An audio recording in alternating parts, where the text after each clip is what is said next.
कमल, मेरा एक्सीडेंट हो गया है। वो जो गाड़ी मैं रेंट पे लेके गया था ना, वो सारी बर्बाद हो गई है। क्या? अब फिर? अब शोरूम वाला कह रहा है कि 1 लाख रुपया दो, अगर 1 लाख ना दिया तो वो पुलिस लेके घर आ जाएगा। 1 लाख? अब हम कहाँ से करेंगे? पहले भी 30,000 रशीदा के देने हैं। अच्छा तुम परेशान ना हो, मैं करता हूँ जाके कुछ। चलें आप भी कोशिश करें, मैं भी अपने भाई से पता करती हूँ। नहीं नहीं भाई से रहने दो, मैं खुद ही कुछ करता हूँ।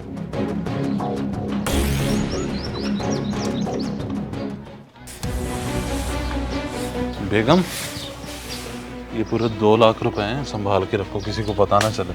जब मुझे ज़रूरत पड़ेगी तुमसे ले लूँगा। इतने सारे पैसे ये आप ही रखें, इनकी जिम्मेदारी मैं नहीं उठा सकती। मुझे घर में और बहुत काम होते हैं, आप जाने और आपकी टेंशन। लेकिन मैंने तो हमेशा अब्बा को देखा था कि वो अम्मा के सुपुर्द पैसे किया करते थे, इसलिए मैं भी चाहता हूँ कि तुम पैसों की जिम्मेदारी उठाओ।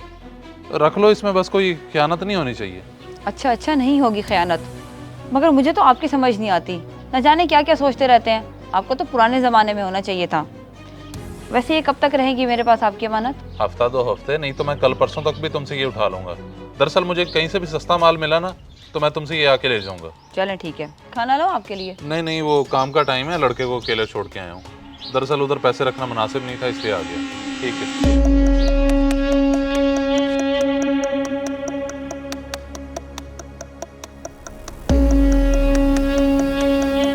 हाँ भी सिराज, सब खैरियत है? और कोई आया गया? जी सेठ साहब, सब खैरियत है, बस कुछ कस्टमर आए थे और अपना अहमद सेलमैन आया था, वो कह रहा था मुझसे रब्ता कर लेना। अच्छा चलो, मैं बात कर लूँगा।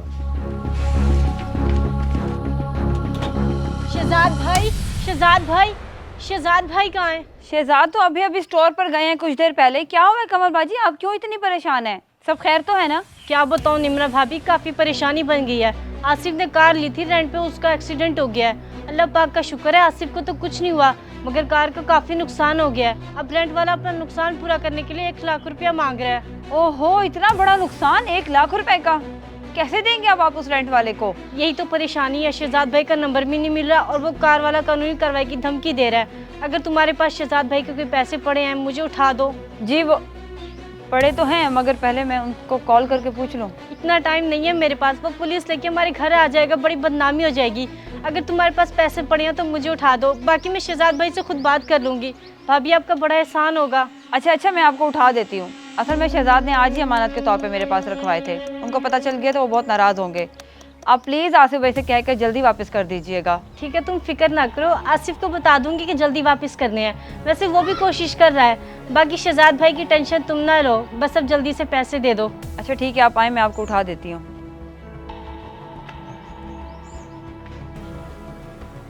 गरम मसाले भी ख़त्म हुए पड़े हैं, वो भी लिख लो।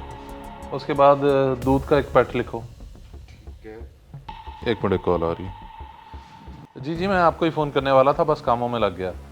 बाकी लड़का बता रहा था कि आपने फ़ोन का बोला है, कोई हमारा बकाया तो नहीं रहता? जी जी शहजाद भाई, कोई बकाया नहीं है आपके पास। मैं तो बड़ी ज़बरदस्त ऑफ़र लेकर आया था आपके लिए, लेकिन मुलाकात का शर्फ ही हासिल नहीं हुआ।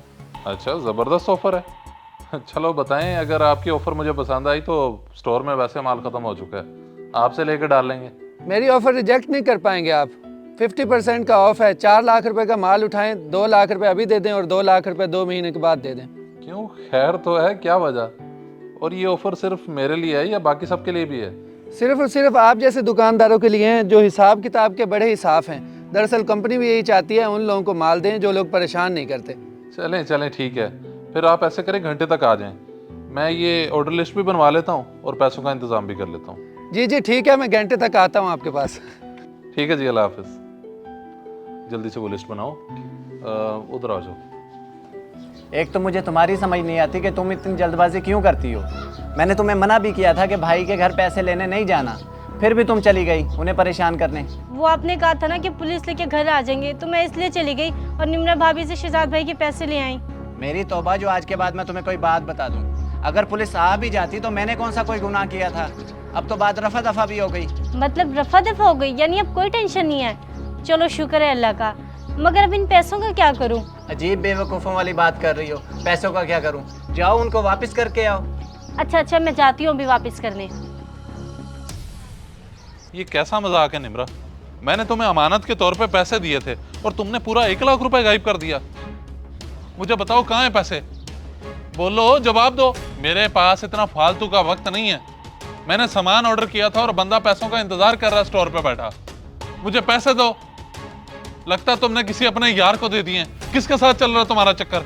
शहजाद भाई ये क्या बोल रहे हैं आप? खैर तो है, अपनी बीवी के लिए इस तरह की घटिया बात कौन करता है? भाभी से पैसे मैं लेके गई थी, ये ले पूरे 1 लाख रुपए आपके। तुम लेके गई हो तो तुम मुझसे भी मांग सकती थी, इससे क्यों लिए? अगर चलो मांग ही लिए थे तो इसने मुझसे क्यों नहीं पूछा? भाई वो आसिफ से रेंट की कार का एक्सीडेंट हो गया था तो उसके पैसे भरने थे। आपको कॉल की थी, आपका नंबर ही नहीं मिल रहा था, इसलिए परेशानी में यहाँ चली आई। भाभी तो आपको कॉल कर रही थी, मैंने ही रोक दिया था कि बाद में बता दूंगी आपको। चलो ठीक है, जो हुआ सो हुआ। अगर इसने तब नहीं बताया था तो अब बता देती।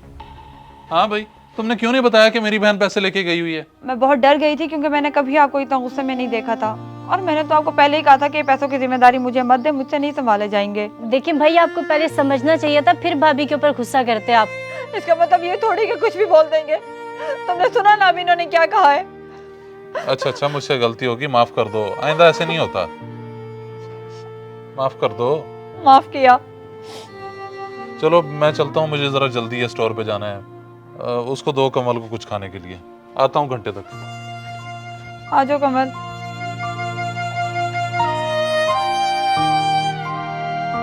इस वीडियो को लाजमी शेयर करें। हो सकता है आपकी वजह से कोई राह रास्त पे आ जाए।